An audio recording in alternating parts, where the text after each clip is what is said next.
الطاهرين وأصحاب المنتجبين أما بعد.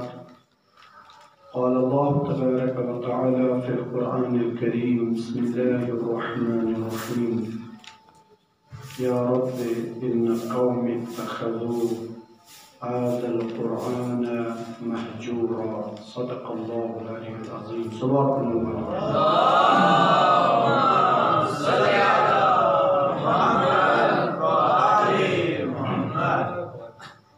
بہرحال آپ لوگوں کی خدمت میں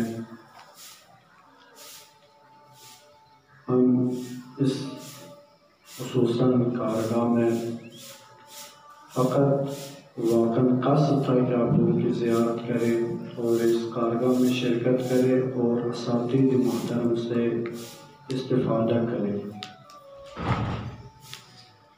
اور جو ہمارا کام ہے، جو ہماری ذمہ داری ہے، وہ سب سے بڑی ذمہ داری یہ ہے کہ ہم اللہ تبارک و تعالیٰ کی خوشنودی کے لیے جو بھی کام کریں فقط قرب الہی حاصل کرنے کے لیے ہو، اور قرب الہی حاصل کرنے کے لیے ہمیں چاہے کتنی مشکلات پیش آئے تو وہ برداشت کرنے میں بھی انسان کی سب سے بڑی کامیابی ہے۔ خیر، چونکہ کلاس ہے لہٰذا میں کلاس کے روز سے جو اس وقت آپ کی خدمت میں مختصر عرض کرنا چاہتا ہوں کہ اس دور میں جو دور اس وقت فتنہ اور فساد دن بدن بڑھتا جا رہا ہے، تو اس کا واحد علاج ہے کہ ہم اس رسی کو مضبوطی کے ساتھ پکڑیں جو ہمیں ان فتن و فساد سے نجات دے سکے، اور سب سے عظیم نعمت جو پروردگار عالم نے ہمیں دی ہے وہ ہے قرآن مجید۔ اور قرآن مجید ایک ایسی کتاب ہے جس میں پروردگار عالم نے ہمیں راستہ دکھایا ہے کہ کس راستے کی طرف آپ چلیں اور کس راستے کی طرف آپ نہ چلیں، اور پھر آپ لوگوں پر منحصر ہے کہ اِنَّا هَدَيْنَاهُ السَّبِيلَ إِمَّا شَاكِرًا وَإِمَّا كَفُورًا۔ چاہے آپ اچھا راستہ اختیار کریں، ہدایت کا راستہ اختیار کریں، چاہے آپ اس راستے پر نہ رہے، لیکن ہم نے دونوں راستے آپ کو دکھائے۔ اور قرآن مجید کے متعلق خود اللہ تبارک و تعالیٰ فرماتے ہیں: الف لام میم ذالک الکتاب لا ریب فیہ ھدی للمتقین۔ تو کلاس ہے، آپ کو بھی بول رہے ہیں، کوئی مجلس نہیں ہو رہی ہے۔ صلوات کرنے والے محمد۔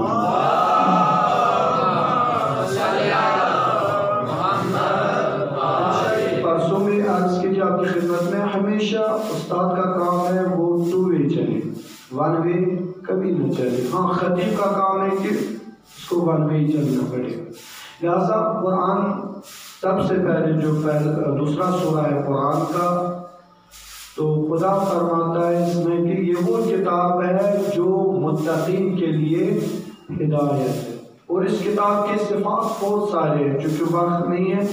ایک جگہ اسی سورہ بقرہ میں فرماتے ہیں: وَإِن كُنتُمْ فِي رَيْبٍ مِّمَّا نَزَّلْنَا عَلَىٰ عَبْدِنَا فَأْتُوا بِسُورَةٍ مِّن مِّثْلِهِ وَادْعُوا شُهَدَاءَكُم مِّن دُونِ اللَّهِ إِن كُنتُمْ صَادِقِينَ۔ قرآن ہی پڑھتے آپ، کس کو یہ آیت یاد ہے؟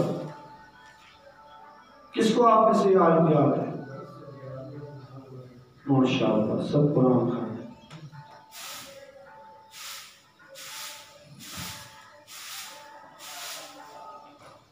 ایک صاحبوں کا قرآن یاد ہے، کہا مجھے پورا قرآن یاد ہے، ذرا پڑھو سے سورہ احمد پڑھا، کہا یہ تو قرآن ہی ہو، کہا ہم نے نہیں سنا مولا سے جو سب کچھ قرآن میں وہ سورہ احمد ہی اس کر لے ہیں۔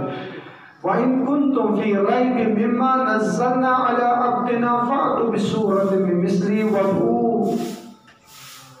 یعنی خدا کہتا ہے کہ اس قرآن میں ذرا برابر بھی اگر کسی کو شک ہو، ڈاؤٹ ہو، تو ایک آیت، ایک سورہ لائے، فرما دے فَإِن لَمْ تَفْعَلُوا وَلَن تَفْعَلُوا فَاتَّقُوا النَّارَ الَّتِي وَقُودُهَا النَّاسُ. اصلا آپ ایک کام ہی نہیں کر سکتے. یہ قرآن کا معجزہ ہے. لہذا پیغمبر خدا صلی اللہ علیہ وسلم کل شکایت کریں گے امت کی. ایک شکایت یہ ہوگی یا رب ان قوم اتخذوا هذا القرآن مہجورا. خدایا انہوں نے اس کتاب کو مہجور آتا ہے حجر سے. حجر کہتے ہیں پتھر, اسی کام کا چوری ہوتا ہے. لہذا یہ قرآن جو ہے انہوں نے دوری اختیار کی اس قرآن سے. فریاد کرے گا کل قرآن. کتنا ہمیں قرآن سے محبت اور شفقت ہے, کتنی ہمیں محبت اس سے ہے. لہذا ایک درد جو اس وقت ہمارے جوانوں اور ہمارے خصوصاً نوجوانوں میں, وہ یہی کہ ہم ہر ایک چیز کو ہم نے لے لیا ہے لیکن فقط قرآن کو نہیں لیا, چھوڑ دیا اس قرآن کو. کتنے سورے ہمیں حفظ ہے, کتنے سوروں کے ہم حافظ ہیں. حتیٰ آپ چھوڑے حفظ کرنے کے, کتنا ہمیں قرآن پڑھنا صحیح آتا ہے. ہماری پروننسیشن صحیح ہے, ہمارے الفاظ صحیح ہے, ہماری نماز کہاں تک اچھی ہے. کتنا ہم کوشش کر رہے ہیں کہ ہماری پروننسیشن صحیح ہو جائے. بہرحال ایک درد ہے جو آپ لوگوں کے اندر بھی ہے, ہمارے اندر بھی ہے کہ انشاءاللہ خدا اس درد کی دوا ہمیں نصیب کرے. یہ جو اس وقت درس ہے وہ ہے مفاہیم القرآن. میں ایک انٹروڈکشن سے کروں گا چونکہ پڑھا نہیں سکتا. کتاب ہے مفاہیم القرآن جو آپ کے سامنے ہے. اس کتاب کو پڑھنے کا میں ایک طریقہ, آپ کو ایک ہنر بتاتا ہوں, انشاءاللہ آپ اس پر عمل کریں تو اگر کبھی پھر ملاقات ہوگی تو انشاءاللہ اس کا درس بھی باضابطہ ہے. فی الحال میں آپ کو ایک گائیڈ لائن دینا چاہتا ہوں کہ یہ کتاب اگر آپ پڑھیں گے, قرآن میں تقریباً کتنے الفاظ ہیں, کوئی بتا سکتا ہے؟ ہاں کتنے الفاظ ہیں, کتنے الفاظ ہیں قرآن میں؟ ماشاءاللہ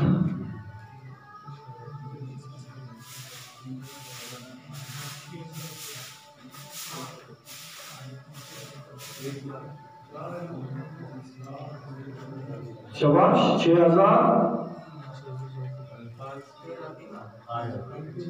آیات نہیں الفاظ کہہ رہے ہیں.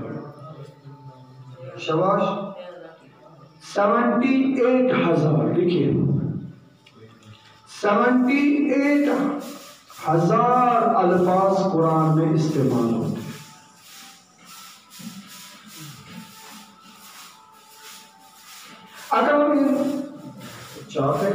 اگر ہم ان الفاظوں کو دیکھیں گے قرآن میں, یہ بار بار تکرار ہو رہے ہیں. کچھ الفاظ بہت دفعہ قرآن میں, مثلا اللہ دیکھیے کتنی جگہوں پر اللہ استعمال ہوتا ہے.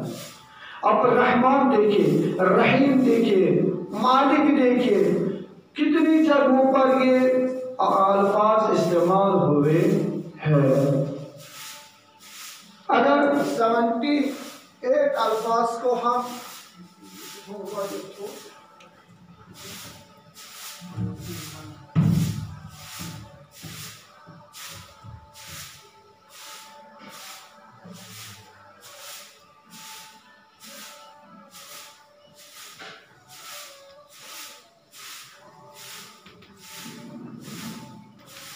بسم اللہ الرحمن الرحیم. قرآن کریم میں کتنے الفاظ ہیں؟ 78. اگر ان الفاظوں کو ہم تکرار سمجھ آ رہی ہے نا, ان جو بار بار استعمال ہوئے ہیں, اگر ہم ان کو نکال دیں, ان کو ہم جمع کریں تو کل قرآن کے کتنے الفاظ بچتے ہیں؟ 1200.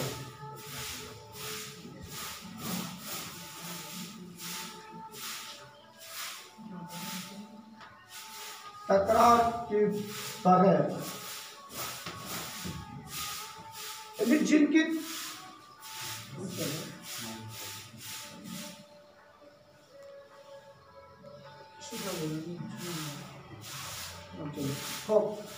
تو کتنے الفاظ بچتے ہیں؟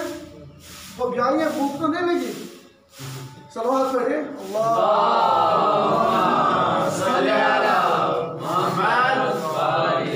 ایک مصیبت ہے، اگر ہم ابھی شاعری شروع کریں تو سب بیدار ہوں گے، لیکن جیسے ہی قرآن پڑھیں گے پہلے تو مولوی صاحب ہی سو جائے گا، لوگوں کی بات نہیں ہے۔ تو 1200 الفاظ ہے، 1200 الفاظ کو اگر ہم یاد کر لیں تو ہمیں در واقع اس کا نتیجہ کتنا، ہم نے کتنے الفاظ یاد کیے؟ 78,000۔ صحیح ہے؟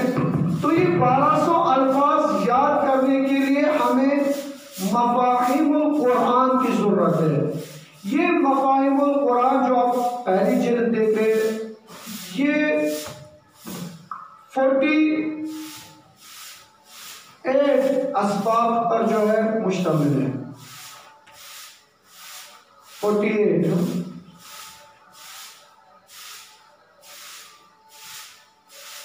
3 کتابیں کتنے؟ 48۔ اب اس کو تقسیم کریں 3 سے، ایک کتاب میں کتنے درس ہوں گے؟ ماشاءاللہ آپ کو میتھمیٹکس بھی بہت تیز ہے۔ 16، جزاک اللہ۔ 16 درس ایک کتاب میں ہے، اس کتاب میں 16، دوسرے والیوم میں 16 اور تیسرے والیوم میں کتنے ہو گئے؟ 48۔ اگر آپ اس ایک کتاب کو پڑھ لیں گے، ہر درس، ابھی میں انشاءاللہ صرف انٹروڈکشن کرا رہا ہوں اس کتاب کا، تاکہ آپ کی جذبہ اور شوق اس میں بڑھ جائے کہ ہم یہ کتاب پڑھ لیں۔ بہت اچھی کتاب ہے، سلیس الفاظ ہے اس میں، اور اگر آپ الحمدللہ ایک کتاب تمام کریں تو آپ قریباً 60% قرآن کے ترجمہ کو آپ جان سکیں گے۔ 60% ناٹ اے جوک، صرف ایک کتاب آپ کو پڑھنی ہے، 60% آپ کو فائدہ ملے۔ کتنے درس؟ 16 درس۔ ہر درس میں مثلا یہ ہم ایک کتاب کے بارے میں بات کر رہے ہیں،